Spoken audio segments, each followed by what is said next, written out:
Hello friends, welcome back to abstract IAS. Abstract IAS में आप सबका स्वागत है। Today let's discuss today's the Indian Express news analysis. हम आज का इंडियन एक्सप्रेस न्यूज़ एनालिसिस 6 अगस्त 2020 का डिस्कस करेंगे।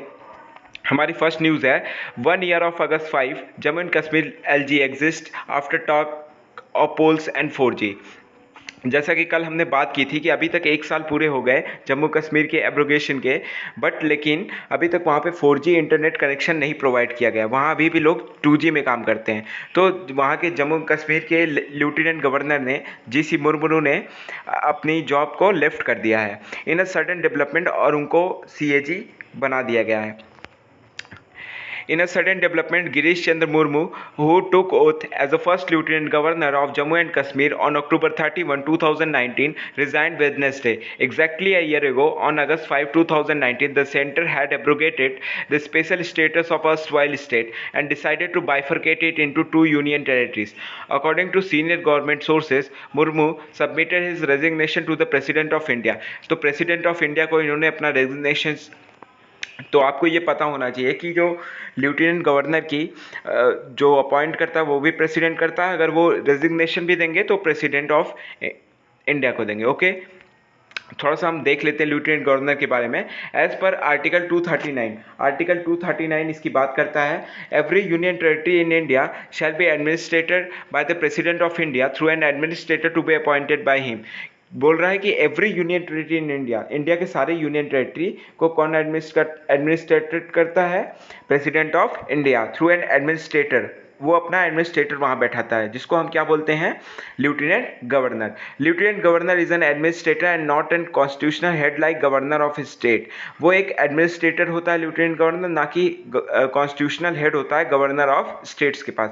एक तरह से हम कह सकते हैं जितनी गवर्नर ऑफ स्टेट को पावर होती है बिल को लेके या कोई प्रॉब्लम हुई उसको लेके, उतना पावर लेफ्टिनेंट गवर्नर को नहीं होता है। The function and power of governor and LG are more और लेस, कहीं उसका ज़्यादा होता है, कहीं LG का ज़्यादा होता है। द सेम, और कहीं सेम होता है दोनों का। The LG like the governor acts as a titular head of the union territory. There are certain differences in their roles as well.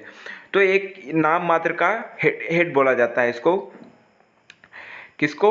Lieutenant governor को, यूटीज का। There are certain differences in their roles as well. The powers of LG are wider than that of governor in certain circumstances. This is because in general governor of state has to act solely and the aid and advice of the council of minister. अब देखिए, कहीं LG की power ज़्यादा हो गई, कहाँ हो गई? जैसे गवर्नर को कोई भी फैसला लेना है तो वो एड एंड एडवाइस किससे लेगा? काउंसिल ऑफ मिनिस्टर से। बट LG के केस में ऐसा कुछ नहीं होता। The LG does not need to approval of the council of minister on every matter. हर मैटर पे वो काउंसिल ऑफ मिनिस्टर के पास नहीं जाएगा, क्योंकि यूटीज़ में बहुत 2 ही 3 स्टेट हैं जहां यूटीज़ में ऐसा कुछ सिचुएशन होता है।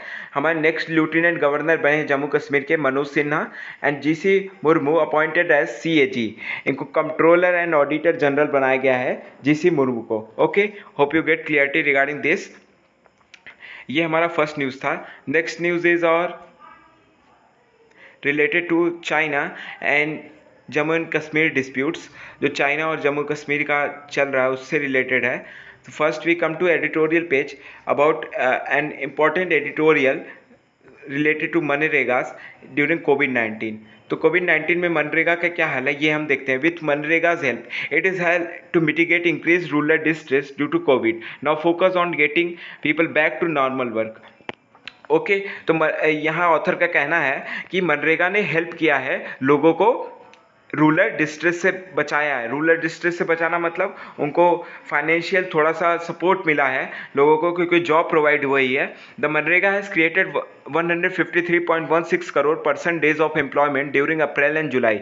तो this is the point which can be used in our answer writing is the 153.16 16 crore percentage का एम्प्लॉयमेंट प्रोवाइड कराया है अप्रैल से लेकर जुलाई में।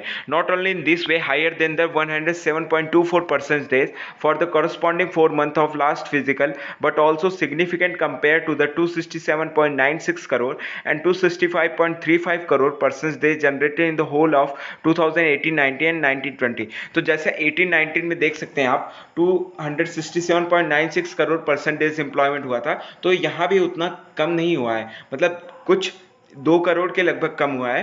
265.35 करोड़ परसेंटेज एम्प्लॉयमेंट मिला है, जो कि कोविड-19 पैंडेमिक के रहते हुए। Moreover it is necessary to note that the April was wash out month, और ये भी हमें ध्यान रखना चाहिए कि अप्रैल क्या था, एक वॉश आउट मंथ था। वॉश आउट मंथ मतलब जिसमें क्या था, उसी टाइम नए नए फैलना शुरू हुआ था, तो लोग माइग्रेट कर रहे थे, लोग परेशान थे, लोगों को समझ नहीं आ रहा था कि क्या वो स्टेप लें, कहाँ जाएं। तो गवर्नमेंट भी प्लान तैयार कर रही थी फ्यूचर के लिए कि कैसे कर्व करें, कैसे रोकें, तो उतना ध्यान नहीं दिया। बट लेकिन बाद में गवर्नमेंट ने इसको देखा और मनरेगा में सपोर्ट किया। Okay, in short MNREGA has done what it is expected to do even in normal times. जैसा उसको नॉर्मल टाइम्स में रहना चाहिए था, उसी तरह मनरेगा ने अपना काम किया। Provide work in rural areas during the peak summer month when the rabi crop would already have been harvested and kharif planting are still together pace. जब रबी क्रॉप हार्वेस्ट हो रहा था और खरीफ क्रॉप की प्लांटिंग शुरू हो गई थी, तो उस टाइम मनरेगा ने एक हेल्प किया लोगों को जो माइग्रेट वर्कर्स थे। The current times have of course been far from normal. MNREGA guarantee only 100 days of work to all adult member of rural household at wage rate ranging from a low as rupees 190 in Chhattisgarh. तो ये आप ध्यान रखना है कि सबसे low income कहाँ है मनरेगा की, छत्तीसगढ़ में कितनी है, 190 रुपए, एंड सबसे हाई इनकम कहाँ है, rupees 309 in Haryana. Okay, clearly it can not substitute for what the returning migrant labour were earning as driver, electrician, plumber, masons, carpenters. Overall, the Modi government has done the right thing by stepping up location both for MNREGA and PDS grain. तो Modi government ने ये एक अच्छा step लिया है, मनरेगा और PDS grain दोनों की तरफ ध्यान दिया। जैसे पीडीएस की राशन को इन्होंने फ्री कर दिया है नवंबर तक पीडीएस की राशन को हम गवर्नमेंट ने फ्री कर दिया है, पर पर्सन 5 kg। ओके, और मनरेगा पे भी फोकस किया है, तो इससे लोगों को ज़्यादा डिस्ट्रेस फील नहीं हुआ, तो लोगों को हेल्प मिली, एक फाइनेंशियल एड मिली, जिसके कारण लोग उतने प्रॉब्लम में नहीं आए। नेक्स्ट हमारा नेक्स्ट न्यूज़ है China raises Jammu and Kashmir issue at security council. China ने 3rd टाइम ये सिक्योरिटी रेस किया है सिक्योरिटी काउंसिल में। A year after special status of Jammu and Kashmir under Article 370 was revoked, China on Wednesday raised the issue of situation in Jammu and Kashmir at the United Nations Security Council in New York. This is 3rd time the issue has been raised since last year. Jammu and Kashmir was raised in August last year and again in January this year, but like previous occasion there was no resolution. तो ये 2-3 बार इन्होंने कर चुका है China ने। तो ये हमारा सोवेरेंटी का मामला है, तो इसमें इनको इंटरफेयर करने का कोई बात नहीं है। फिर हमारे लिए जो इंपॉर्टेंट है वो हम देख लेते हैं सिक्योरिटी काउंसिल के बारे में। The security council was established by UN charter in 1945। UN charter के तहत इसको 1945 में बनाया गया था। It is one of the 6 principal organ of the United Nation. ये 6 प्रिंसिपल ऑर्गन जो है यूनाइटेड नेशन के, उसमें से एक है कौन, सिक्योरिटी काउंसिल, जिसको 1945 में बनाया गया था। Okay, after the world war second. The other 5 organs of United Nations are the General Assembly, the Trusteeship Council, the Economic and Social Council, the International Court of Justice and the secretariat. तो ये 5 organ और भी बनाए गए थे, जैसे UN general assembly हो गया, यूएन ट्रस्टीशिप काउंसिल हो गया, और एक इकोनॉमिक एंड सोशल काउंसिल भी बनाया गया, एक इंटरनेशनल कोर्ट ऑफ जस्टिस बनाया गया एंड द सेक्रेटरी, जिसके कारण आगे फ्यूचर में वॉर की कंडीशन ना प्रोवाइड हो, मतलब सारे देश एक जगह जा सके, एक प्लेटफॉर्म बनाया गया। ओके, तो ये जितना भी ये सब चीज़ प्रोडक्ट है वो सब वर्ल्ड वॉर का प्रोडक्ट है, तो ये आप ध्यान रखिएगा। Its primary responsibility is work to maintain international peace and security. तो इसका क्या रिस्पॉन्सिबिलिटी होता है सिक्योरिटी काउंसिल का, international peace and security maintain करके रखना। The council has 15 member. कितने मेंबर होते हैं इसमें, 15 मेंबर होते हैं, जिसमें से 5 परमानेंट होते हैं और 10 permanent member elected for 2 year terms. 2-2 साल के लिए 10 नॉन परमानेंट मेंबर्स बनाए जाते हैं। जैसे इस बार इंडिया नॉन परमानेंट फिर से चुना गया। The 5 permanent member are, 5 permanent member कौन कौन से हैं, the United State, Russian Federation, France, China, United Kingdom. Okay, each member of the security council has one vote. जितने भी मेंबर होते हैं सिक्योरिटी काउंसिल को, सबके पास एक वीटो पावर होता है, जिसको हम बोलते हैं one vote. Decision of Security Council on matter are made by an affirmative vote of 9 member including the concurring votes of permanent member। समझे?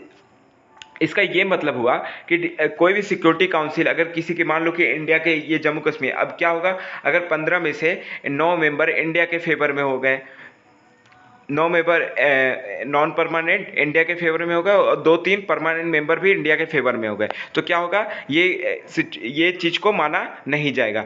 No vote from one of the 5 permanent member block the passage of resolution. कोई भी एक member अगर no vote कर देता है, मतलब अगर पांचों को कोई भी एक चीज है तो पांचों को एस करना पड़ेगा। कोई भी एक मेंबर अगर नो कर दिया तो वो क्या कर दिया, blocks the passage of the resolution. Okay, any member of the United nation which is not a member of security council में पार्टिसिपेट। कोई भी यूनाइटेड नेशन का मेंबर जो कि सिक्योरिटी काउंसिल का मेंबर नहीं होगा वो भी पार्टिसिपेट कर सकता है विदाउट वोट, लेकिन उसके पास वोट की परमिशन नहीं रहेगी। In the discussion of any question brought before the security council whenever the latter consider that the interest of that member are especially affected, the council's presidency is a capacity that rotates every month among its 15 member।